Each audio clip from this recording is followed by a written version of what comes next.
안녕하세요. 의과학자 플라햄스터입니다. 자, 날씨가 여전히 춥네요. 오늘 여러분들한테 말씀드릴 내용은 좀 기존 영상과는 다르게 좀 다른 측면에서 바라보려고 해요. 우리가 암 환자분들이 암을 진단을 받으신 후에 대부분들 기분이 어떨까 이렇게 생각을 해보죠. 그런데 암 환자분들 본인들은 암 진단을 받으신 후에 일상생활로 돌아갈 수가 없습니다. 당장 어떤 몸에 나타나는 증상이 없다 하더라도 그 암 선고를 받는 순간 공황장애라든가 여러 가지 다양한 정신적인 측면에서 괴로움을 호소하게 되죠. 사례를 하나 볼까요?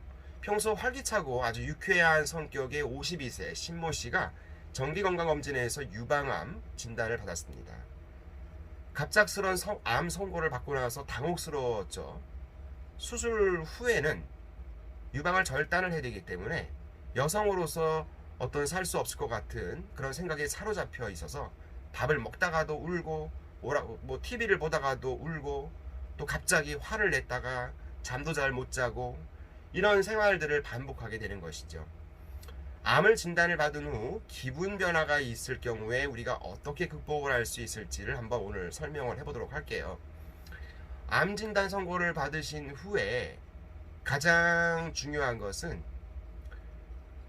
주변의 가족들과 함께 공유를 하는 것입니다. 자신이 암 진단을 받았고 자신의 몸 현재 상태가 어떠한가에 대해서 아주 세세하게 가족들과 공유를 하시는 것이 제일 중요하죠. 자, 먼저 환자 입장에서 우울증이 생기고요. 또 쓸쓸하고 공허하고 나 이제 죽는 건가? 이런 생각이 들겠죠. 답답하고 불안감, 초조감, 그 다음에 신경질적인 반응들, 짜증도 잘 내고요. 또 쉽게 울고요. 이런 증상이 암 진단을 받은 후 2주 이상 계속이 될 경우에 또는 갑자기 성격이 바뀌거나 증상들이 나타났을 때는 주변에서 환자 보호자나 가족들이 이 환자분이 지금 우리 가족이 암 진단을 받고 우울증에 있구나, 우울장애가 있구나 이런 생각을 가지시고 반드시 정신건강의학과에 방문을 하셔가지고 상담을 받으셔야 됩니다. 암 환자의 경우에 암 자체로 인한 증상이 있겠죠. 암 자체로 인한 증상도 있을 것이고, 그리고 원래 있었던 우울증이 있었다면 그 우울증을 구별하기가 상당히 어려워요. 그래서 정확한 진단을 해야 되기 때문에 평소에는 나타나지 않았던 기분 변화라든가 성격의 변화 이런 것들이 있을 경우에는 반드시 관련 의료진과 상담을 하셔야 된다. 암 투병은요, 불확실성과의 싸움이에요. 1기 선고를 받던 2기 선고를 받던 말기 선고를 받으면은 말할 필요도 없는 것이고요. 그러나 1기 선고, 수술만 받으시면은 완치가 됩니다라는 의료진의 말을 듣고도 일단은 어떠한 종류의 암 선고를 받으면 내 인생은 끝났다라고 생각을 하게 됩니다. 왜? 불확실하잖아요. 결과를 아무도 예측할 수가 없기 때문이죠. 그러니까 환자들은 늘 걱정하는 거예요. 불안하고. 그 불안감이 감정으로서 표현이 되는 것입니다. 불안증은 마음이 초조하고 집중도 못하고요.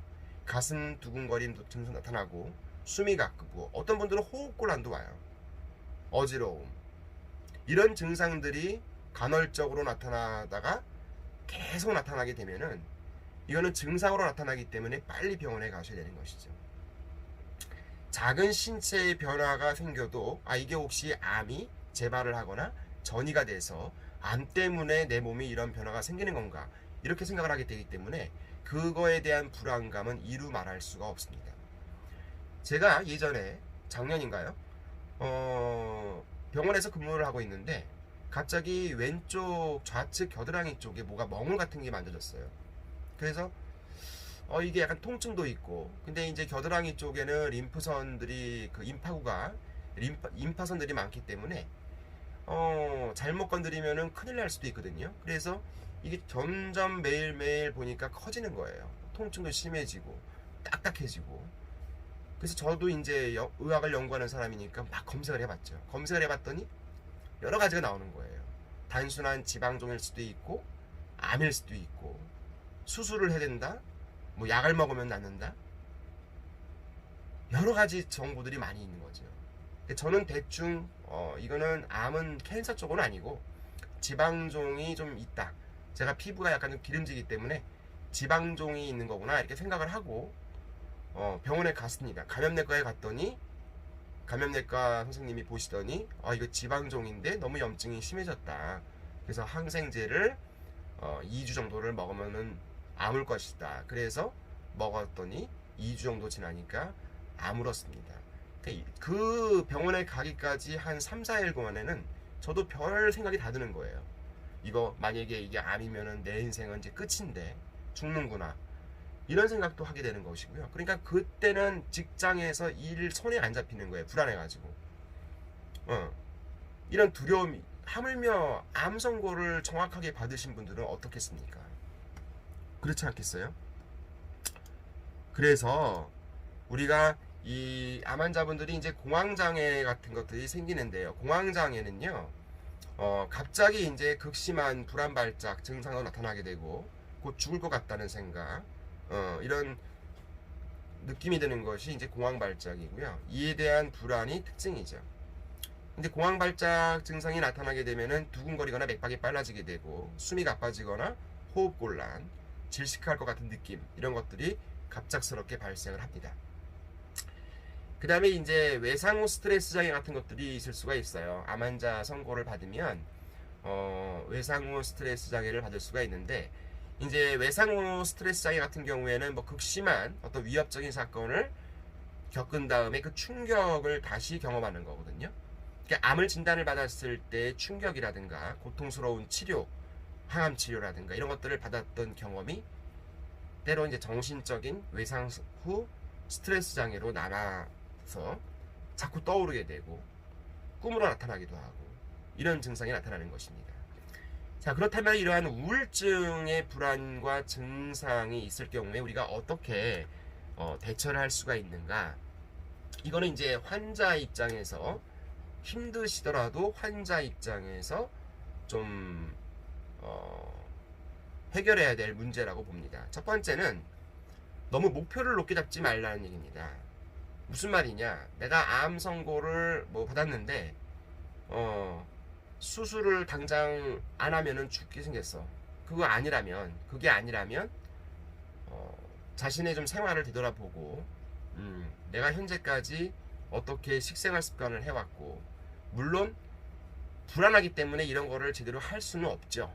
그러나 조금씩 가족분들의 도움을 받아서 너무 목표를 높게 잡지 말고 너무 과중한 책임감을 가지지 말자는 얘기입니다. 그리고 이미 선고를 받아서 치료를 받아야 된다라고 결정을 했으니까 해야 할 일들의 우선순위를 좀 정해서 할 수 있는 일만큼만 하자, 이런 얘기입니다. 너무 암 진단 선고를 받기 전의 생활로 돌아갈 필요는 없다는 얘기죠. 그리고 이제 혼자 있으면 더 불안한 증상, 불안감이라든가 이런 것들이 나타나기 때문에 되도록이면은 가족들과 좀 자주 대화를 하고, 또 친한 친구가 있으면은 가볍게 만나서 대화를 좀 나누면서 어울리는 그런 것들이 중요하고요. 가벼운 운동이라든가 그다음에 본인이 좋아하는 영화라든가 취미 활동이 있으면 몸이 당장 아프지가 않으니까 똑같이 하자.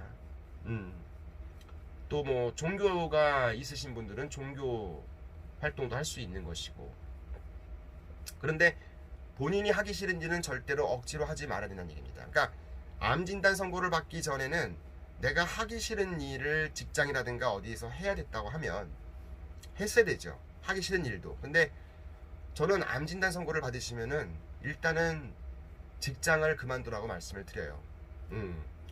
직장에서 암 진단을 받기 전하고 똑같이 생활을 하시게 되면은 아무리 스트레스를 받지 않는다고 생각하더라도 스트레스를 받게 되거든요. 그렇기 때문에 과중한 책임감에 사로잡힐 수가 있기 때문에 일단은 좀 자기 자신을 내려놓는, 그래서 직장을 그만두시고 일단 조금 하기 싫은 일을 억지로 할 필요는 없고요. 단 몇 달만이라도 본인에게 좀 집중을 하시자. 그리고 우울증 같은 경우라든가 공황장애 같은 경우에도요, 계속 기분이 안 좋거나 불안한 건 아니거든요. 그래서 본인이 조금 기분이 다운되고 불안감이 엄습하고 그런 느낌이 들더라도 정신적으로 의식적으로 이제 기분이 좋아질 것이다 라고 하는 그런 자기 최면과 같은 생각을 좀 많이 하시는 것이 도움이 됩니다. 너무 조급하게 생각하지 말자는 얘기예요. 암 선고를 받고 암 치료를 받기까지, 그리고 암 치료를 하면서 나의 경과를 지켜보는 데는 과정은 서두른다고 되는 게 아니거든요.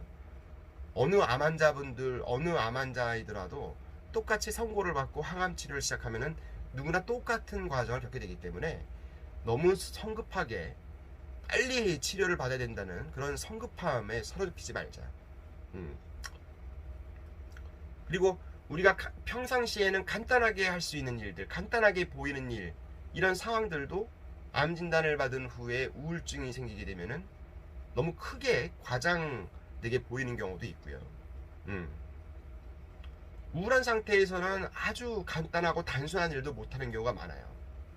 특히 암 환자분들이 포기를 하게 되면 그렇게 됩니다. 삶을 포기를 하면.